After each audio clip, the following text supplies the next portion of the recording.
Hi, everybody. Hope everyone's having a fantastic day today. We're going to go ahead and get started here.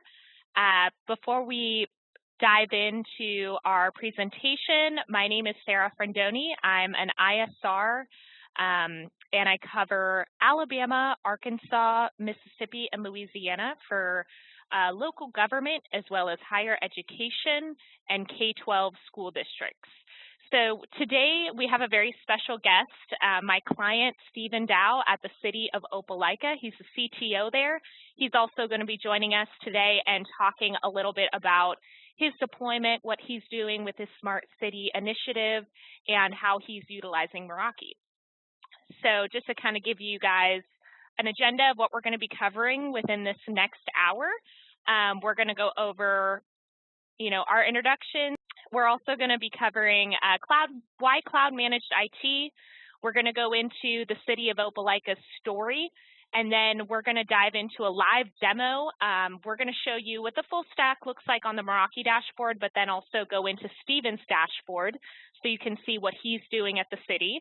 And then we're going to talk about the Meraki solution, next steps, and how to get in touch with your account manager. So if you're on this call, basically we are offering free APs if you are eligible. So what that entails is for attending this webinar, you get a free MR33 with a 3-year cloud managed license. But there's a couple steps after this webinar today that you need to do in order to get your free piece of gear. You need to make sure that you're an IT professional, but not a partner, reseller, or consultant. You need to register for this webinar with a company email address. And then after this call, go ahead and reach out to your Meraki account manager and just confirm your shipping address. And your account manager is actually going to be the one who will send you the promo unit. And if you haven't already connected with your Meraki rep, they are going to be the ones, again, to get that sent over to you for the promotion after attending this call. So just a little bit about Cisco Meraki. So we are Cisco's cloud managed portfolio. We cover everything from access points to switches to firewalls, Meraki Insight, as well as mobile device management, which is called Systems Manager, and IP security cameras. And all of these pieces of our portfolio are managed and configured through the dashboard, which is the single pane of glass management, and that's how you are able to keep a hold of your network.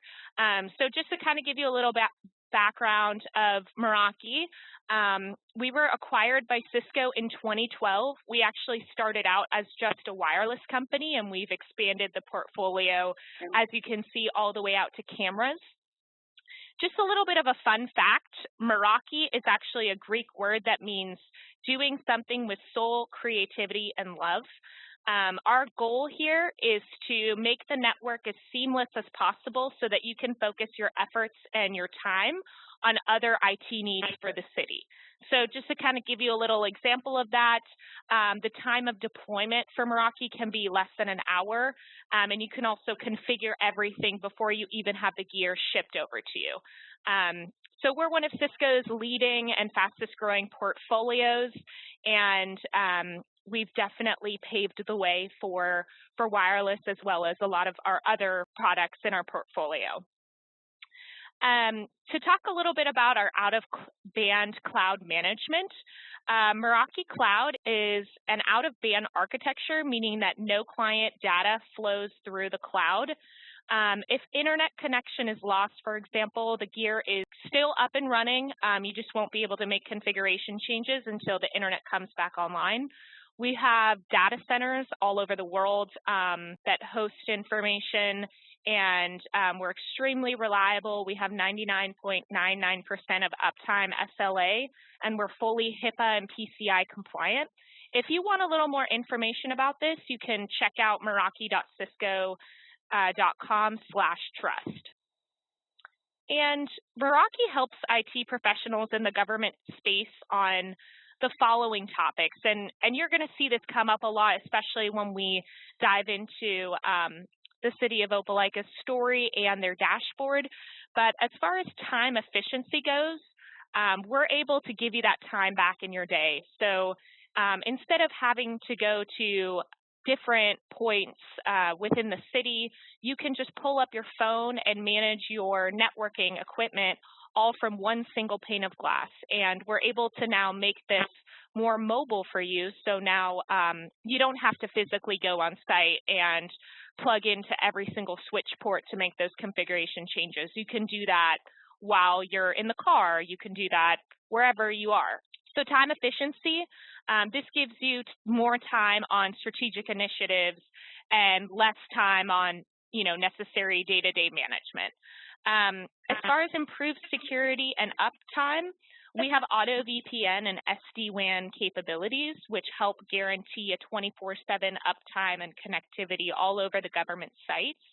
And this allows you to prioritize highly sensitive traffic. So with a traffic shaping, you can actually prioritize 911 calls, et cetera. And we also offer better connectivity. So we have extremely high-performing 802.11 AC Wave 2 capable indoor and outdoor wireless access points. So these access points support high-density government environments from county libraries to the courthouse to the sportsplex, which we'll cover in Stephen's dashboard in a minute. And we also do this by providing location analytics to kind of better understand what's going on in that environment. And with these analytics, you're able to make certain decisions like, oh, I have a lot of traffic in this area. I definitely need to put up another access point here, et cetera.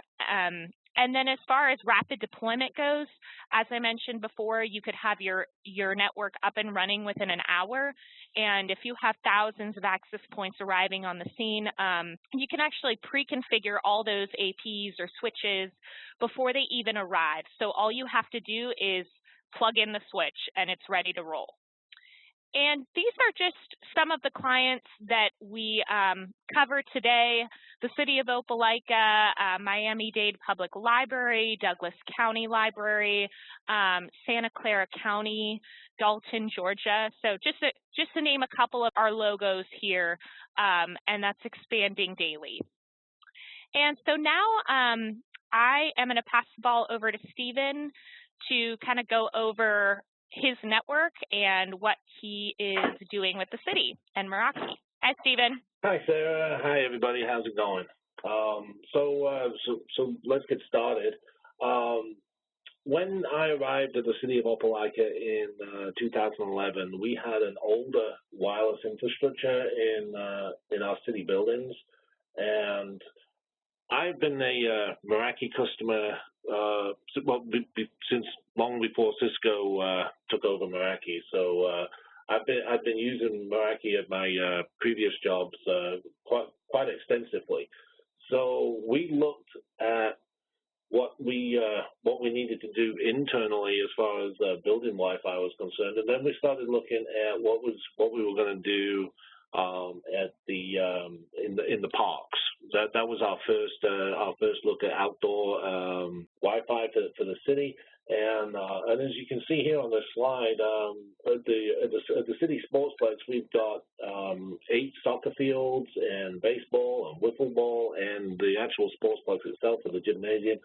And we did a little bit of analysis, and we were generally seeing, particularly on soccer nights, that we were having 700 at that point in time, which was 2011, 2012, about 700 people show up, and we went out and just canvassed several of them and asked them, would you want Wi-Fi? Of course, everybody said, yes, we want free Wi-Fi because, and at that point in time, there was no Wi-Fi at the sportsplex whatsoever.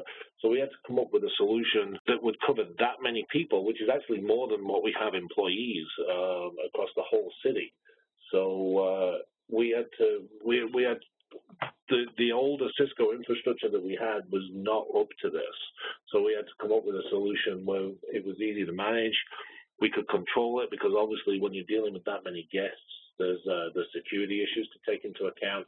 and that was why we ended up choosing Meraki, was because they provided out the box the layer 3 connectivity and the layer 7 control that we could use to control how users use the network, and we could divide the network up and do bandwidth by SID and by client, bandwidth control by SID and by client, so we could make sure that the employees got the bandwidth they were looking for, while we also provide a reasonable quality of service to our clients.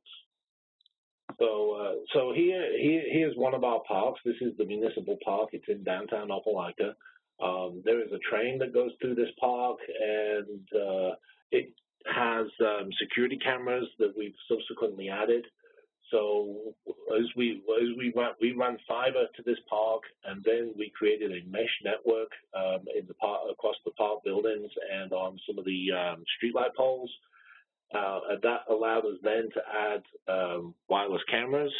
The wireless cameras that we added, actually, they're not Meraki cameras, unfortunately, Sarah, but they talk back to our video management system at the city, and they're all HD cameras. The 2 megapixel cameras, that gives you full HD capability with the cameras.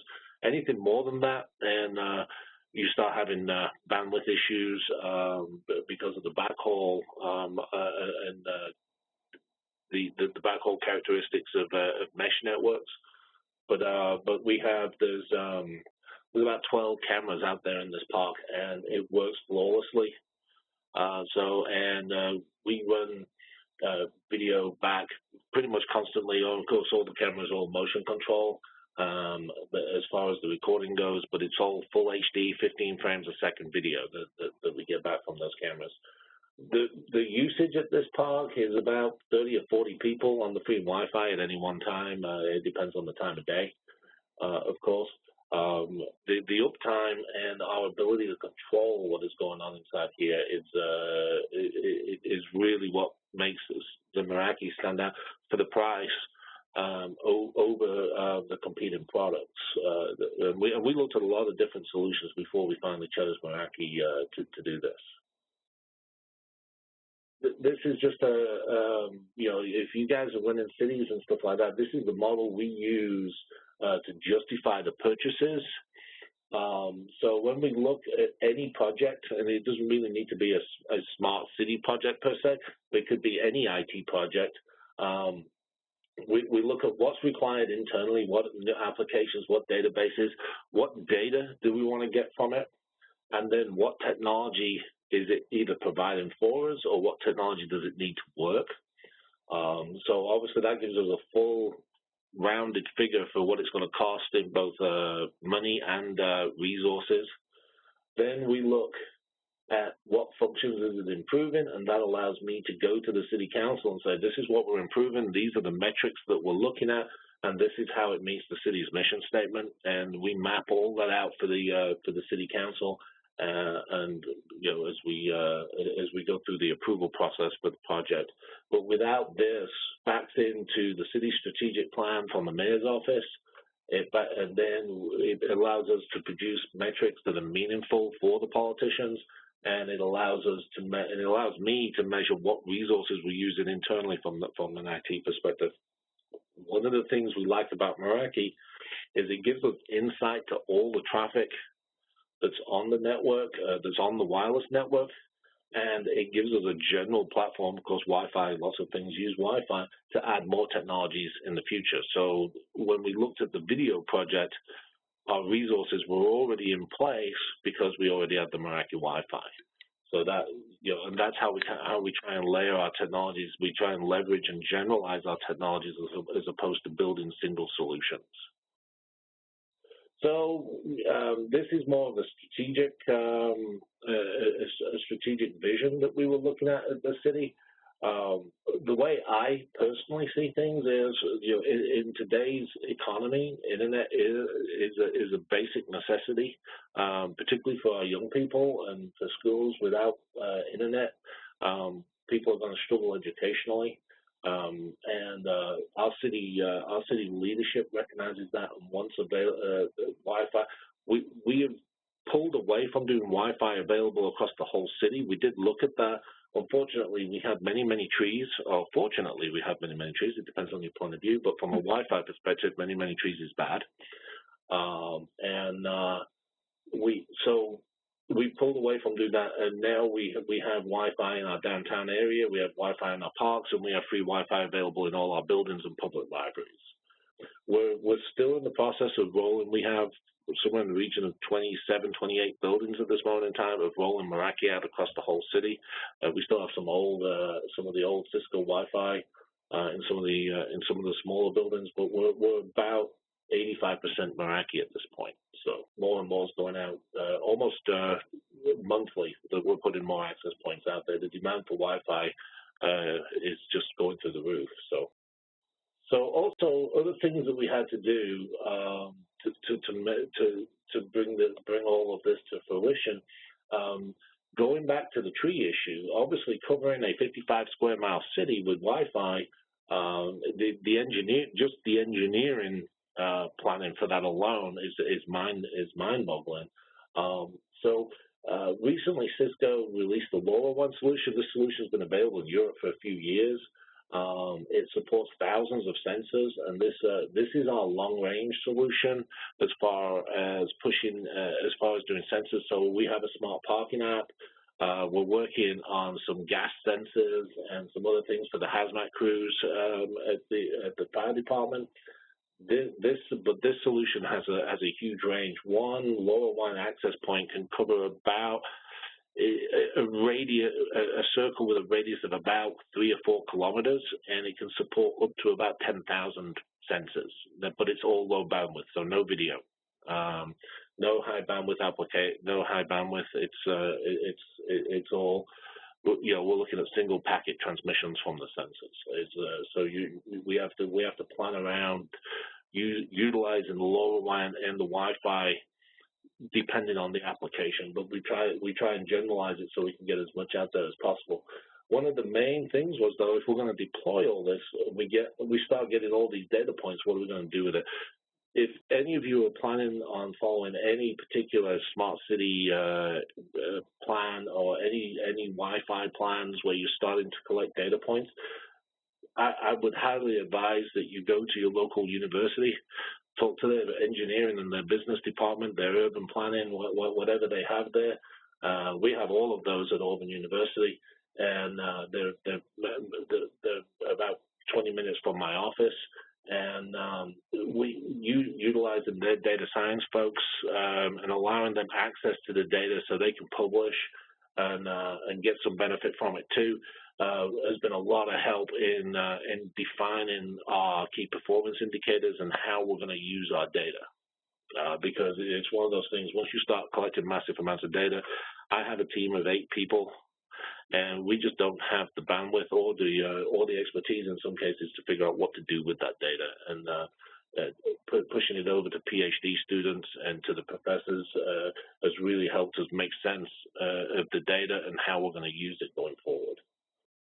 Okay, also with Cisco and Meraki, we're using a Cisco partner called SimCon to do our LED streetlight controls. This allows us to not only put meters on every single streetlight, an LED, if you do a quick math, just switching to basic LED, is 50% off your streetlight electric bill. Now, Opelika is not a massive city, so we've got at the last count, we had about 7,800 streetlights, and our electric bill was just over $1 million a year for those streetlights. So by moving them all to LED, that's a $500,000 savings right off the bat. Using the SimCon system, we're going to be able to dim and light the lights. So particularly in the quieter areas of town, we're going to see a much bigger than 50% savings across that. Based on some of the cities have done, a city in Holland called Groningen has done this. They're saying that they see 74, 75% savings, and they have a much larger and much busier city than we do. So we're hoping to see a little bit more than that. This is a brand new project. It's literally just started this year, so I don't have the data at this moment in time to actually give you the full numbers. So now we're going to hop into a dashboard demo here, and we're going to go over Stephen's dashboard, show you some switches and wireless, and take it from there. So let me hop into the dashboard right now. Okay, so what you're seeing right here, just before we get started into Stephen's, I wanted to show you that this is the Meraki San Francisco dashboard. And just to show you on the left-hand side here, this is what it would look like to have the full stack in place. So you have your switches, your wireless, your mobile device management, phones, cameras, and Meraki Insight. We're going to dive into Stephen's dashboard. So let me hop into his. So this is his dashboard right here. On this side here, he's actually broken it out into different networks. So Stephen, do you want to talk a little bit about why you broke it out into different networks here? Okay, yeah. So as you can see, so the way Meraki San Francisco did it, they did it by technology. I don't have the full stack, so we broke it out. The only thing we broke out by technology was the Meraki cameras, and we have a few Meraki cameras that we put up in places where we have incidents happen as temporary fixes while we figure out what we're going to do. So the City of Opelika link is actually our wireless network. There, so that's our main wireless network. This was the first thing that was ever created, so that's why it's got the name City of Opelika. And you can see there somebody's got an Xbox One on my network right at the very top. So you probably a firefighter. Okay. You can see we have on Stephen's network at the top here, 362 client devices are connected for this past day. On this side over here, you can actually see all the applications being run on the network. Let's see what's being run on the, it looks like this Xbox is running quite a bit. Stephen, you might want to have a conversation with them. I'll go find them and talk to him. So. Yeah. So you can get granular on how many, which applications are being run. We're going to get granular on a client right now. Stephen, which client do you recommend us hopping into right now? Well, you can look at this ITLT06. That's one of my guys' laptops. This one right here? Yeah. Okay. You can look at this one. So. And quickly, before I hop into this, this little plus mark here, this is where you can actually edit what you're seeing. So when you first log into the dashboard, if you want to see maybe recent SSIDs that they were connected to, or what APs they're actually connected to, you can also toggle that on there as well. So we're going to dive into this client right here.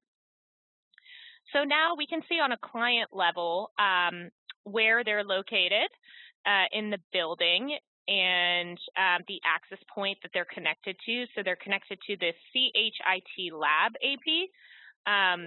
You can see which SSID they're connected to.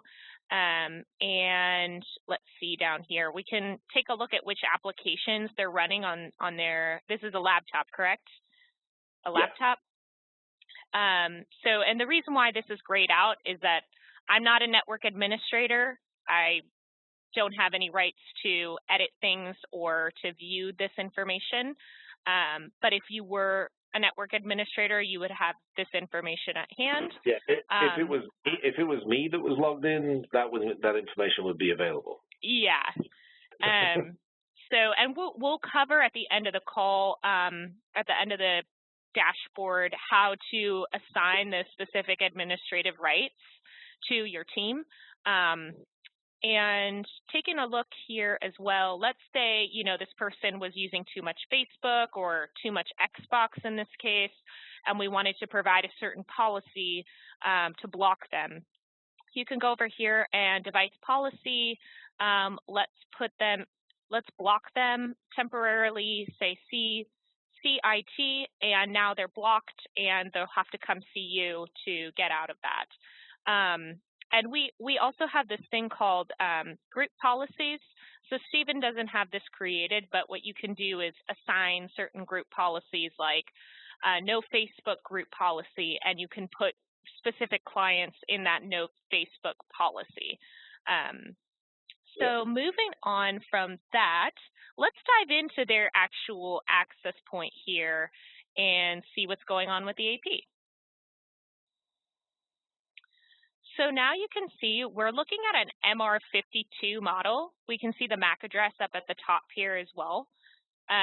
If we scroll down to the bottom, we can see which SSIDs are currently being utilized and broadcasted, and also gather more information. We can see which clients are currently connecting to this specific AP. So moving on here, let's go into SSIDs here.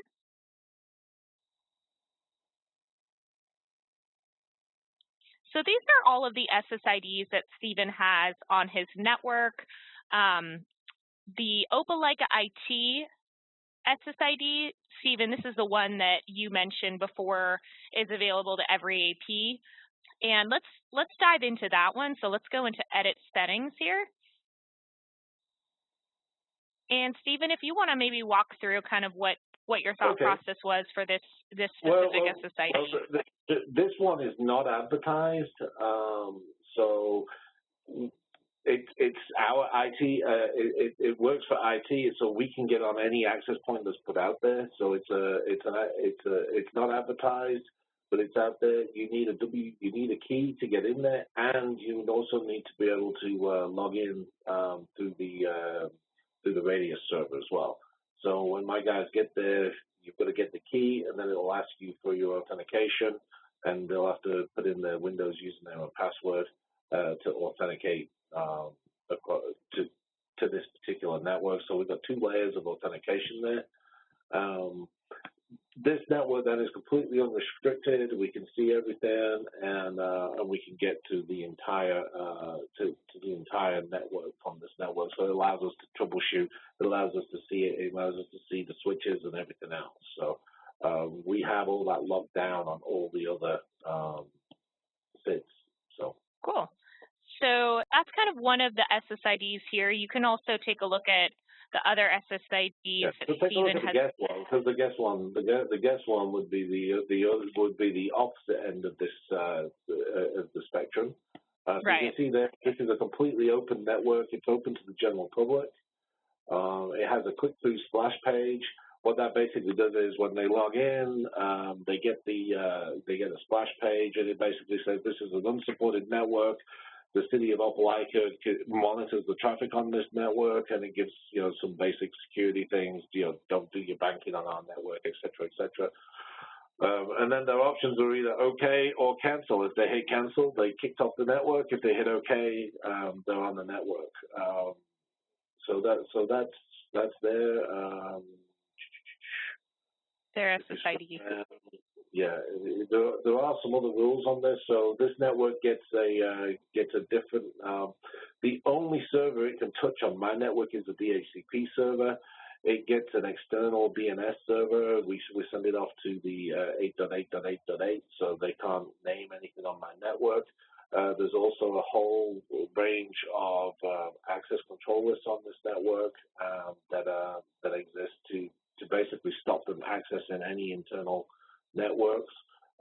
We do it in both places. So on the network itself, on the switches, there's a set of access control lists that block this network from accessing. So we have two levels of security, both doing the same thing in different ways, and that allows us to monitor and check if people are trying to hit our network. I have it set up so it notifies if people are trying to hit certain IP addresses. At that point, we ban their MAC addresses. Now, I know they can spoof MAC addresses and stuff like that, but that's pretty much all we can do on a public network. So, awesome. And heading into map and floor plans here, we're going to dive into one of the APs, but this is the Sportsplex, the pool APs. So heading into there, you can see how that's how all the APs are organized within this area. So we're going to go into the pool. in this section is where you would see the meshing neighbors. So this specific Sportsplex pool has some meshing neighbors, and you can actually click into those access points. So now let's go to, in the wireless section here, firewall and traffic shaping. This is one of the reasons we chose Meraki, is it allows us to do this on a per access point basis and a per SID basis. And the traffic is controlled at the access point, so it's not going to the cloud and getting denied or anything like that. So we're actually blocking the traffic and doing this at the access point, which means any traffic that's not supposed to be there is getting stopped before it even gets on the network. The other thing that we did, can we scroll down a little bit? Sure. There should be some traffic shaping rules on the network. We limit each client to an 8 megabit connection. So and that's just because you get so many people on the network. We've been playing with this over the years, and 8 megabits seems to be the sweet spot where we don't get any complaints of network slowness. People can listen to the radio. They can if there's not many people on the network, they can even watch Netflix at that speed. But it doesn't overload and take away bandwidth from all the other connections that are on that SID. So, and then you can see we actually limit the SID bandwidth. So the total SID bandwidth is 175 meg. So. And in this layer 7 firewall rules here, also Stephen has, basically he's denying all peer-to-peer. And just to show you how easy that was to set up, you just you pretty much just say add layer 7 firewall rule, and then select what you want to deny. So maybe, Stephen chose peer-to-peer, just to give you an example. And then you can select an individual site, or you can just say we're blocking all peer-to-peer sites, which is what Stephen has done here in the layer 7 firewall rule section. And you can also toggle this back and forth to show priority here. Okay, next up, we wanted to go over traffic analytics and how Stephen goes through troubleshooting certain issues. So if you go to network-wide traffic analytics here, these are all the traffic analytics for the past day on all of the SSIDs in the network. And then as far as running other troubleshooting tools, Stephen mentioned that he goes over to packet capture. And then Stephen, if you kind of want to walk through what you do here. Okay, so in this particular case, you're looking at all access points, but if we ever have problems in any location, particularly if people are talking about a specific application, what we do is we use the tools that Sarah showed you earlier, where you can actually find what access point people are connected to. We then go to that access point and we capture we turn the packet capture on, and then we look at the data that's coming through. And we look and see if there's any errors, and then we use the RF section there, and are we seeing any interference from somewhere else? And we can put the story together for that particular client and that particular application, so we can help. So we can figure out, is it something on their PC? Is it something on the network? Is it something else that's interfering with it? The packet capture allows us to do that. So you can see there, Sarah's chosen the weight room access point for the Sportsplex. And if we start capturing packets at this point, you'll actually start seeing all the packets from all the people. And then we can actually output this, and you can dump it into Wireshark, and then you can filter it even further and say, hey, I only want to see this particular client, and you can do it that way. So we do that on a regular basis. Can you go back, Sarah? Sure. Back to the previous page. So the traffic capture page, the traffic analytics page. And of course, sometimes here when you have to look at all you can see here traffic analytics on all SIDs. That gives you an overview of your entire wireless network. But let's say the fire department's having a problem, but the cannon isn't. Well, okay. What what's causing that on a SID-by-SID basis. We want to look at the traffic analytics on the SID. So obviously, you can see there that there's PlayStations and stuff like that, and I wanted to bet you they are on the fire station SIDs, because those guys love to do this stuff, although they shouldn't be doing it in the daytime. So, the chief will be getting a notification shortly that this is going on. Because it's not my job to put a stop to it, but they don't report to me, so I just give them the information. But we can look at it. We can see which SIDs are getting used, how they're getting used, and what applications are popular on the SID. So at that point, you can do some network optimization. I believe I'm not the network police. I don't believe in restricting what people can do. That is their manager's job.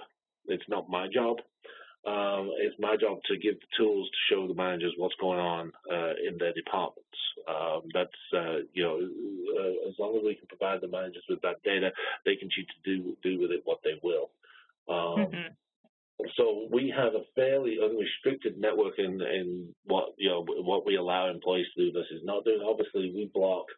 We have our web filters and everything else that block inappropriate material and things like that. But as far as the Wi-Fi, with it being a public network, it's difficult to say, well, we're going to block this. But Spotify is a really great example. A lot of people, when they're working out, they throw their iPhone on the network and they stream music and things like that. That's part of the service, so we have to allow that traffic. If we disable that traffic, we're kind of defeating the whole point of providing the Wi-Fi to the general public. So now we're going to hop into the switches. So let me go into the switch. I've already preloaded it, but basically where you would select it is in this drop down here, and we're going into the switch network. And then we're in the topology page. So you do network-wide topology, and the topology is an amazing tool. Basically, the topology takes everything that you have in your network and shows you exactly what's going on and draws out a visual for you to have that will automatically update as you add access points and switches and anything in the Meraki portfolio, and gives you a visual of how things are connected and where they're connected. So we can actually download this. We can print this out. It's also a great way to check out and to kind of monitor with troubleshooting, because it's very clear 13 right now are online, one's offline, and now we can dive into that switch. The diamonds here, these are other Cisco switches. So if you have Cisco Catalyst in your network, it will recognize the other Cisco switches, but you just wouldn't be able to dive in as you could with the Meraki switches. If we want to collapse this, we can. We can also label all of these devices. So now Stephen has all of these labeled here, all the switches labeled, and it makes it a little easier to tell where things are connected and where those switches are. So now what we can do here is we're going to dive into one of the switches. We're going to go into City Hall 3 floor. So let me find that here. This one right here. Yep. So this is one of the switches. It's an MS220 48 full power switch. You can see the MAC address on the side. As you can see with the access points, it's laid out in the exact same way. And this is the same for cameras. It's the same for systems manager. So you're going to get that consistency across the Meraki full stack of how things are laid out, just to make it easier for you to troubleshoot and know what's going on with that particular device. And as far as the ports, these are all the ports that are currently being utilized by this switch. The electrical bolt means that it's PoE. If we go into clients, we can see these are the clients connected to these switches. We can see at the bottom here, the firmware is up to date, so we're good to go on that. And then if we want to configure the ports on the switch, we can go ahead and select that. As far as tools go, these are all the tools. This is similar to the access points that you can run on this particular switch. So you can ping the switch, blink the LED light, run a throughput. And the blinking the LED light is useful. So let's say somebody on your team is working on one of the switches, but you're in a completely different building. You can actually blink the LED light from this platform here and from this tool. The throughput test, you can run the throughput test, a cable test, basically all the troubleshooting tools you need. As far as power, we can see the consumption and the budgeted power on this switch. We can look into the event log of the switch, go into location, ports. These are all the ports. And let's say I wanted to configure the ports on this switch. One thing to note with Meraki is that with the switching, you can configure different switch ports across different switch closets in a couple of clicks.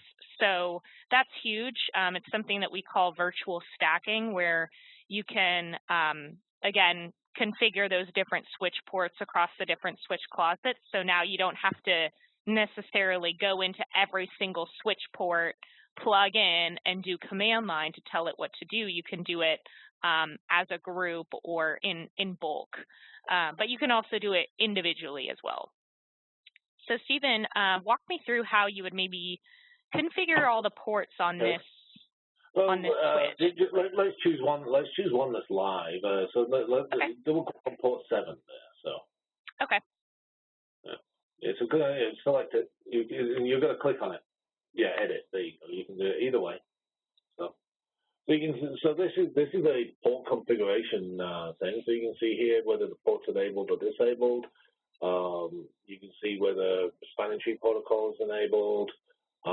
Whether you're going to allow PoE over that port, what the link speed is going to be, whether you want to put it in an isolation, and then in the same way that you would configure a VLAN and a voice VLAN if you're using Cisco phones, that's you can see there we're on VLAN 71 and the voice VLAN is 200. So that's configured. So if they put a Cisco phone in, the phone picks up VLAN 200, and then the computer that's plugged into the phone picks up VLAN 71. And it works exactly the same way that Catalyst work. Once you click OK and configure the port, it's configured, and you can actually configure multiple ports using this same window. So what we just did was just one port, but let's say we needed to configure all of them. You can select all of these, which is 52 switch ports. Click Edit and do the exact same process that Stephen was talking about. And then click Update 52 ports. And then let's say we just wanted to update all the ports on our network. I have all of the ports pulled up already on all of the switches. We have 496 switch ports in this entire network. Select all of this, edit, and now we can edit that configuration. So just to kind of give you an idea of the power that you now have with editing and configuring switch ports very quickly. So lastly, I wanted to dive into a couple of things here, the summary report. So this is the information on everything going on in your network. You can see we can toggle it by different networks. We can toggle it by SSIDs. We can export this to Excel. We can also have this emailed to us every day or emailed every month. And it just gives you some stats on what exactly is going on in your network. So we can see top devices, top clients by usage, top operating systems by usage. We have a port utilization graph. We also can show top devices by modeled by usage and top application categories. So that's huge. And then as far as administrators go, this is where you would go ahead and set your administrators. So these are Stephen's admins here. He he has the entire privilege of everything, but then he has these other admins as well. And it's very easy to add an admin, so you can just go ahead and create that. As far as inventory go, too, it's very easy to see everything that you have in your inventory. That's huge, just having a place where you can go to see what devices you have in your network, and what APs, what switches you have in your network at all times. And then lastly, this is where you're going to set up alerts. So let's say the switch went down for 10 minutes. Stephen is going to get an email here about that switch going offline. Or let's say any port detects a cable error, Stephen's going to get an email. And also you can edit administrative rights as well in this section. So just like we mentioned at the beginning of this demo, I do not have any kind of privileges in terms of making any changes on Stephen's dashboard. You can see here we've given these 2 employees here active full privileges, so they can edit anything they want and view it, or if we just want to have them monitor only or read only, we can also do that as well. And then lastly, going into Digital City, this is one of the networks that Stephen has built out, and this is something that he's rolling out as we speak. Stephen, do you want to talk a little bit about what you're doing in this dashboard? This is, so what we have here, these are networks that are coming in via our ISP over fiber. And so we have a good relationship with our ISP. And what we do is when we connect to their network, they basically give me a full layer 2, layer 3 port, so I can pass VLAN information through their network, and it's tunneled back to City Hall, where we can. So these guys act as if they're on our network, although they're actually external networks. And you can see there the pink line. It shows that the access point up at the top there is where the fiber is plugged into, and you can see that the station there is, and that's a train station, is actually a mesh, is a mesh back to that point in this area. If you move across to the other one, no, the other one. This one? There you go. Yeah, then you can see that that's meshed back to that one too. So that creates a mesh network that covers that entire park, and as we were talking about the 13 cameras that we were talking about earlier, they're connected to those 3 access points. And actually, the way the cameras are connected, so we have a little Meraki switch in there that's connected to those access points, and then the cameras are fed via PoE. So the cameras are actually wired into a Meraki switch, and we're using the mesh backhaul to get the data onto the fiber network. Fantastic. Yep. So now I'm going to end the demo session. Let me go back to the slides here. So again, just to kind of reiterate what we have to offer, we have wireless access points, security appliances, switches, mobile device management, Meraki Insight, which is called MI, and surveillance cameras. And so after this call, our next steps, definitely reach out to your Meraki account manager for your free access point. You can also check out our blog at meraki.cisco.com/blog. You can go ahead and trial any of the equipment you saw today in one of our trial programs. So you can either do a cloud starter kit where we give you everything in the full stack and you can test that out, or you can test out a couple of devices at a time. And that's something that your Meraki account manager will set up for you. So that's another thing to reach out to them about. And the trial program is very simple. Basically, you receive a link, you click on the link, fill out your shipping information. We send the trial to you in 3 to 5 business days. You have some time to test it out, play around with it. we also have a free trial support team that will actively call you and help you with the setup of the trial. And then from there, you can either move forward and purchase that unit if you want, or we provide a shipping label and you return that gear. We also have something called Community. So this is a new addition to our website, but this is where current clients are posting different questions they have, topics, things that they're doing. So you can kind of get an idea of what other current clients are doing today with their Meraki network. And then we have a promotion going on right now, which is called Buy 5 Stream Live. So from now until July 28th, if you buy 5 of our newer APs, so that's an MR52, an MR84, an MR42E, I believe, you receive a free MV camera and a 3-year license. So you're able to get maximum of 2 cameras, so that would mean you would buy 10 access points, and you'd be able to get those 2 cameras. And for more information on that, you can ask your account manager or go to meraki.cisco.com/buy5streamlive. So thank you so much for taking the time to join us today. I am going to open up the floor to questions if anybody has questions, and then we'll go a couple minutes over for any questions. And then if you have any questions beyond that, feel free to reach out to your Meraki account manager. Okay, so question number 1 we have, with the mesh implementation, how did you deal with the loss of end user bandwidth because of the mesh characteristics? Also, how many APs did you put in each mesh?